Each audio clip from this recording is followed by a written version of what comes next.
గోడు మీద అవసరం అవసరమైంది. ప్రతి ఒక్కరు కూడా అన్ని సంఘాలు కూడా తెలంగాణ బ్యాంక్ మీద రావాల్సిన సమయం వచ్చింది. రావాలి కూడా రాబోయే సర్వ తెలంగాణలో కూడా మనకు మన వంతు పాత్ర కూడా మన నాయకులకు క్రీడలు అవసరం చెప్పినట్టు ఆసుపత్రుల్లో ఉన్నాయి మన ఉద్యోగాలు, పోలీస్ భవన్లో ఉన్న ఉద్యోగాలు అవన్నీ ఏది పిల్లలు చేయకపోలేదు. చాలా ఉద్యోగాలు ఉన్నాయి, పాల్పడుతున్న పోస్టులు చాలా ఉన్నాయి. అయినా ఇలాంటి ఉద్యోగాలు ఈ ఆంధ్ర రాష్ట్ర పాలన లోపల మనకు చాలా అన్యాయం జరిగింది. కాబట్టి అధికారులు ఒకటే విజ్ఞప్తి చేస్తా ఉన్నాం. మేము మా పాల్పడుతున్న పోస్టులు చాలా ఉన్నాయి, మెడికల్ డిపార్ట్మెంట్ కానివ్వండి, పోలీస్ డిపార్ట్మెంట్ కానివ్వండి, చాలా ఉద్యోగాలు ఉన్నాయి. కాబట్టి అలాంటి పోస్టులను ఇతరులకు కేటాయించకుండా మా నాయకులను కేటాయించి ఉద్యోగ అవకాశాలు కల్పించాలని చెప్పి సందర్భంగా అన్నగారు విజ్ఞప్తి చేస్తా ఉన్నాను. అదే ఇంకోటి ఏంటంటే మన లోపల విద్యావంతులు చాలా మంది ఉన్నారు. ఇప్పుడు చెప్పినట్టుగా డాక్టర్లు చదివారు, ఇంజనీర్లు చదివారు, చాలా మంది ఉన్నారు. కానీ మరి ఉపాధి లేక మనం బీసీ ఏ గ్రూప్లో ఉన్నాం. అయినా అటువంటి దాంట్లో అవకాశం లేకుండా మనం ఈ ఆంధ్ర వాళ్ళు అన్యాయంగా మన ఉద్యోగాలు కొల్లగొట్టుకొని పోయారు. మన ఉద్యోగాలు లేకుండా మన ఉద్యోగాలకు మనకు అన్యాయం జరిగి మనకు అన్యాయం తీసివేయడానికి బీసీ ఏ గ్రూప్ కూడా మన ఉద్యోగాలు కేటాయించడానికి అవకాశం ఉంటుంది. కాబట్టి మన రాబోయే రోజుల్లో తెలంగాణ నిర్మాణ కొరకు మనం అందరం కూడా శాశ్వత కూటుపడి మనము ఈ యొక్క తెలంగాణ రాష్ట్రాన్ని తెలంగాణ నిర్మాణ లోపల నాయకులలో ప్రధాన పాత్ర ఉంటుందని చాటే విధంగా మనం తీయాల్సిన అవసరం ఉందని చెప్పి ఒకటే బాలకృష్ణ విజ్ఞప్తి చేస్తా ఉన్నాను. నేను అందరి ప్రతి ఒక్క నాయకులను కలుసుకొని పోయి ఈ యొక్క కనీసం జేఏసీ ఏర్పాటు తెలంగాణ వరకు ఈ ఎందుకు తెలంగాణ వరకు ఒక జేఏసీ ఏర్పాటు చేసుకొని అన్ని సంఘాలు గొడుగు తీసుకున్నట్లయితే ఇంకా ఐక్యంగా పటిష్టంగా ముందు పోతామని చెప్పి ధన్యవాదాలు తెలియజేస్తాను. జై తెలంగాణ. ఈశ్వర్ గారిని ధన్యవాదాలు తెలియజేసుకుంటున్నాం. ఇప్పుడు టీఎఫ్టీఓ ముఖ్య సలహాదారులు కోటయ్య గారిని మాట్లాడాల్సిందిగా కోరుతాము. పెద్దలు, గౌరవనీయులు మన శాసనసభ్యులు హరీష్ రావు గారు, అట్లాగే లక్ష్మారెడ్డి గారు, మీ అందరికీ సుపరిచితులైనటువంటి ఈ ప్రాంతంలో గత 12 సంవత్సరాల నుండి అవిరమంగా కృషి చేస్తున్నటువంటి తెలంగాణ రాష్ట్ర ఏరియా ఇక్కడ ఉన్నటువంటి నాయకులు ఎవరైతే ఉన్నారో కాచం సత్యనారాయణ గారు, మరి ఈ ప్రాంతంలో దాదాపుగా 12 సంవత్సరాల నుండి మరి టీఆర్ఎస్కు అభివృద్ధి కొరకు పాటుపడుతున్నటువంటి నాయకుడు మీ అందరికీ బాగా తెలిసినటువంటి విషయాలే. ఒక విషయం ఏంటనే తీరుకుంటే ఈ మధ్య కాలంలోనే మేము దాదాపుగా తెలంగాణ ప్రాంతంలో ఉన్నటువంటి కార్మిక సంఘాలన్నింటినీ కూడా ఐక్యం చేయడానికి ఒక టీఎఫ్టీయూ అనేటువంటిది ఒకటి ఏర్పాటు చేయడం జరిగింది, Telangana federation of trade unions. అది ఎందుకనే తీరుకుంటే చిన్న చిన్న యూనియన్లు ఏవైతే ఉన్నాయో మరి అవన్నీ ఒంటరిగా పోరాటం చేయడం చాలా కష్టతరం అయిపోయింది, అనార్గనైజ్డ్ సెక్టర్స్ ఇవన్నీ. అందుకే దాన్ని అన్నింటినీ కూడా ఒక గొడుగు కిందకి తీసుకురావడానికి ఒక 2 నెలల క్రితం నుంచి కాచం సత్యనారాయణ గారి అధ్యక్షత కార్మిక సంఘాలన్నింటినీ కూడా ఏకం చేయడానికి వారు చాలా అవిరళంగా కృషి చేస్తూ ఉన్నారు. దాంట్లో నేను పనిచేస్తున్నటువంటిది చాలా సంతోషకరమైనటువంటి విషయం. ఇది ఆవిర్భావ సభ మాత్రమే మీది.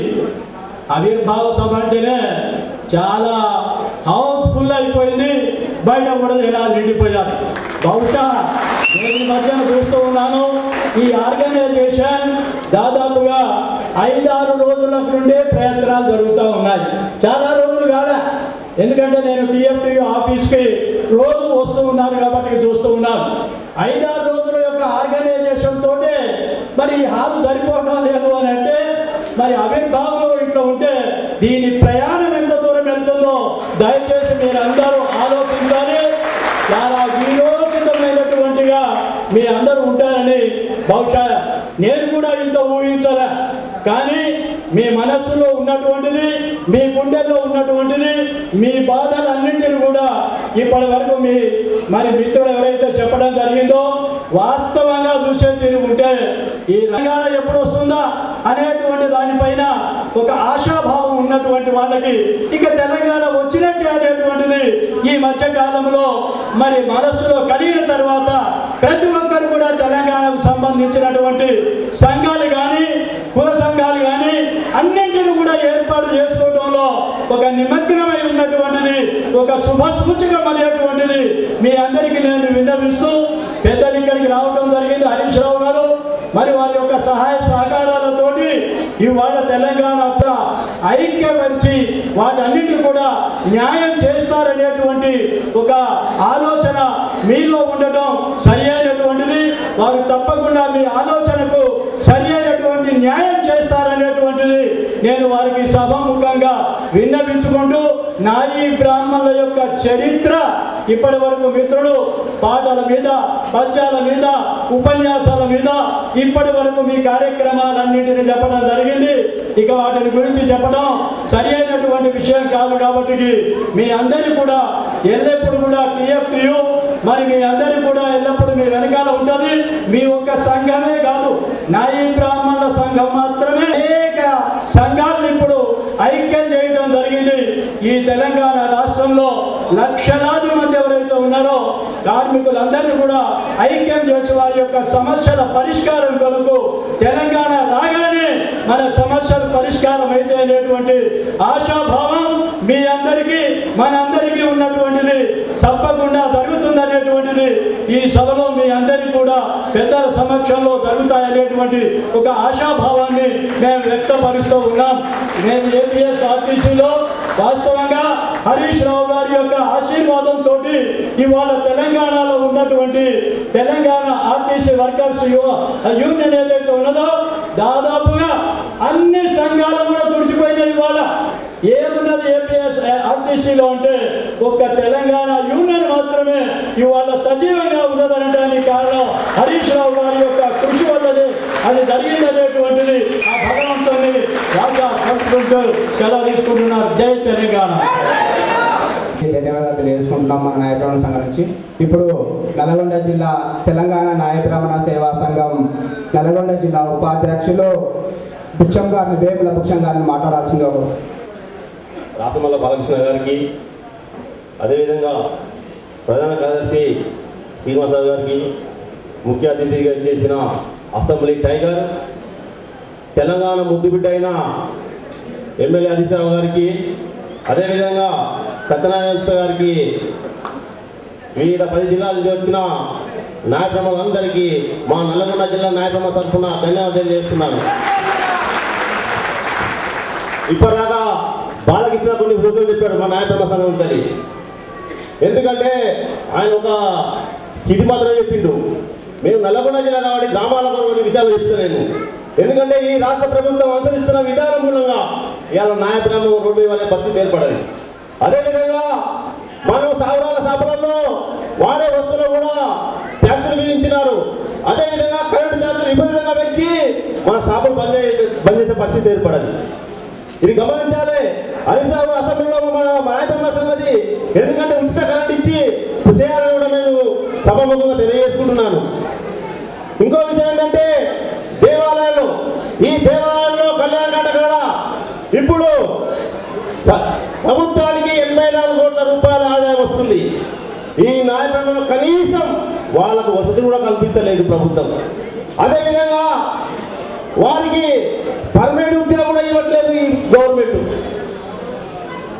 ఇంకో విషయం ఏంటంటే మనము అప్పుడు ఫస్ట్ మనం నాయకం అయిపోయినప్పుడు కొన్ని జీవులు కూడా ఏర్పడ్డాం.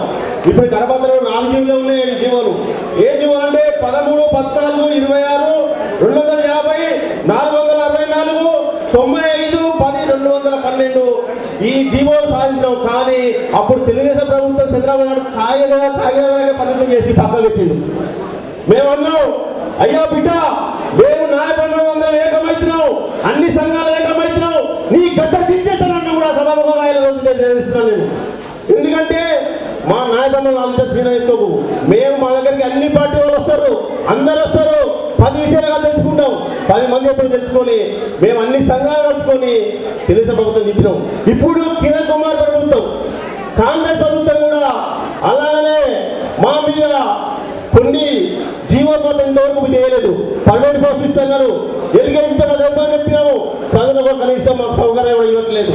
కనీసం విద్యార్థులు కూడా కార్యక్రమం ఇచ్చే పరిస్థితి లేదు. చెప్పిన కిరణ్ కుమార్ చంద్రబాబు నాయుడు గతి పెట్టండి, నీ గతిలో వచ్చింది, అందరికి వెళ్ళిపోవాల్సిందే. మేము తెలంగాణలో మా హరీష్ రావు గారి ఆధ్వర్యంలో ఇక్కడ తెలంగాణ ఏర్పడిస్తాం, మా నాగరంలో మంచిగా జీవిస్తామని కూడా ఈ తవగా తెలియజేస్తున్నాను. ఇంకో విషయం, గ్రామాలలో ఈ డిమాండ్స్లు ఉన్నాయి కదా, ఈ డిమాండ్స్లో గ్రామాలలో మహిళలు వాళ్ళు ఈ సిల్వర్ చేస్తారు కాబట్టి వాళ్ళకు శిక్షణ ఇచ్చి జాబులు ఇవ్వాలి మహిళలకు. అది మెన్స్ కూడా పొందవలసలేదు. ఎందుకంటే వాళ్ళకు కూడా శిక్షణ ఇచ్చి ఉద్యోగం కల్పించాలని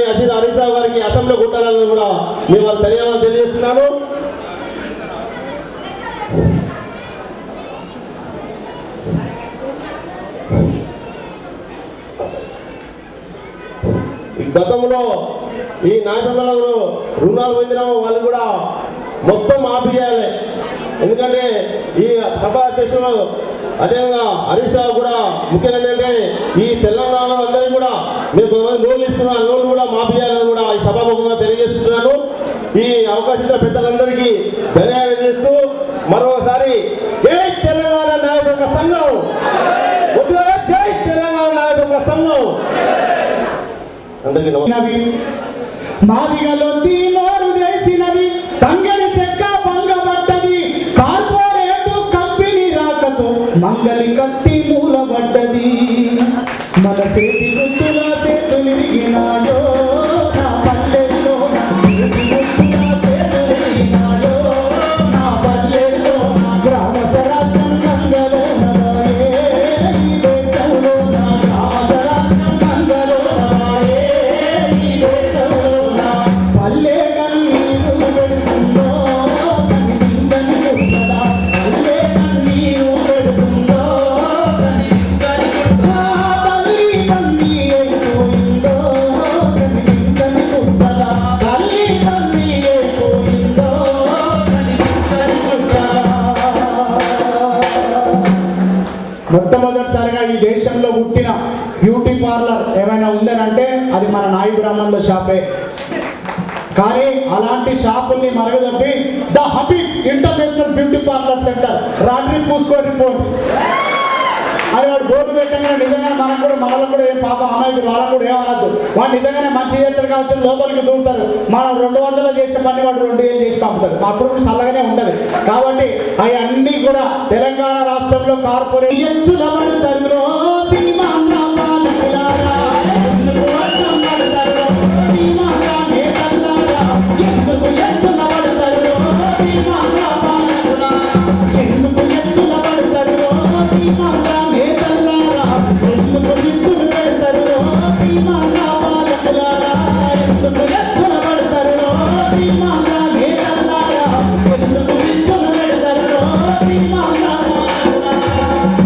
మీ తిరుమల తిరుపతి వెంకటేశుని భూమి లెక్కను అడిగిన విజయవాడలో కనకదుర్గమ్మ కాసుల నాసులు అడిగిన కాకినాడ విశాఖపట్నం ఓడలేవు మేమడిగిన పచ్చగా ఉండే ఈస్టు వెస్టు కోస్తా తీరాన్ని అడిగిన రాజమండ్రి గోదావరి ఒడ్డున కుడిసెనేస్తామని అడిగిన చిత్తూరుల పొద్దడిగిన చీరాలను వేరాలాడినమా పచ్చగా ఉండే ఈస్టు వెస్టు కోస్తా తీరాన్ని అడిగిన వారి కడప కర్నూలు అనంతపురముల ఖాళీ జాగ మనం అడిగినమా వాళ్ళ జాగలకు ఏనాడైనా జబర్దస్తి మేం చేసినమా ఏమడిగిన మనం ఏమడిగినమో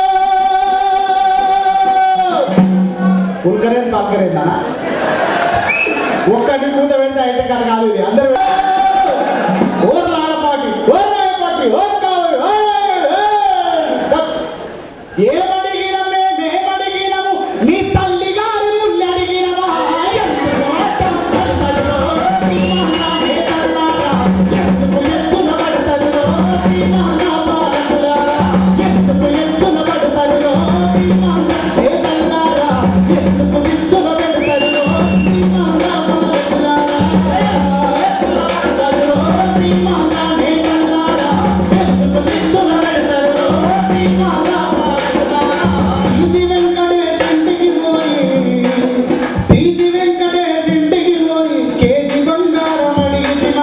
లతుకోరి